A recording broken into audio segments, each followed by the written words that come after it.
ഇപ്പോൾ ഈ പോലീസ് ഉദ്യോഗസ്ഥർക്ക് അത് മോഹൻ രക്ഷിക്കാൻ വേണ്ടിയിട്ട് പോയല്ലേ പറ്റൂ. അവർ പോട്ടെ. മോളിൽ നീതി എന്ന് പറയുന്നത് എല്ലായിടത്തും ഒരുപോലെ തന്നെ ആയിരിക്കും. അതിന് അത് യാതൊരു സംശയമില്ല. എന്ന് വെച്ചാൽ ഒരു ചെയ്യാത്ത കുറ്റത്തിന് ഒരാളെ ഫ്രെയിം ചെയ്ത് കഴിഞ്ഞാൽ അങ്ങനെ വരത്തുള്ളൂ. അപ്പം അത് സുപ്രീം കോടതി വരെ പോകുമായിരിക്കും. അതിനൊന്നും പ്രശ്നമൊന്നുമില്ല. അതൊക്കെ നടക്കട്ടെ. അതൊക്കെ പോലീസിനും അവരുടെ മോഹം രക്ഷിക്കാനായിട്ട് സർക്കാരിനും ഒക്കെ ചെയ്യേണ്ടി വരും. അങ്ങനെയൊക്കെ എന്ന് വെച്ചാൽ സർക്കാരിനും ഇതിൻ്റെ അകത്ത് ഒരു വലിയ രീതിയിലുള്ളൊരു കൈയുണ്ടെന്നുള്ളതാണ് ഞാൻ പറയുന്നത്. എന്ന് വെച്ചാൽ സർക്കാർ ഇതൊന്നും അന്നേ ഇത് വിചാരിച്ചിരുന്നത്, സർക്കാർ വിചാരിച്ചിരുന്നെങ്കിൽ ദിലീപിൻ്റെ പേരെങ്കിലും മാറ്റായിരുന്നു. പക്ഷെ അയാളെ ഇതിൻ്റെ അകത്ത് ഫ്രെയിം ചെയ്ത് കൊണ്ടുവന്നതിനും സർക്കാർ കൂട്ടുന്നു. ചിലപ്പോൾ സർക്കാർ അറിഞ്ഞിട്ടുണ്ടോ എന്ന് എനിക്ക് അറിഞ്ഞുകൂടാ. പക്ഷേ ഇത് ഫ്രെയിം ചെയ്തതാണ് എന്നുള്ളത് എല്ലാവർക്കും അറിയാവുന്ന കാര്യമാണ്, പൊതുസമൂഹത്തിനും അറിയാവുന്ന കാര്യമാണ്. പക്ഷേ പൊതുസമൂഹം ദിലീപിനെ വിശ്വസിച്ചില്ല, ആരെയും വിശ്വസിച്ചില്ല.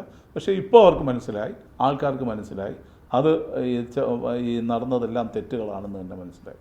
എന്തായാലും ഇതൊരു വലിയ ആശ്വാസം തന്ന ഒരു വിധിയാണ് മലയാള സിനിമയ്ക്കും.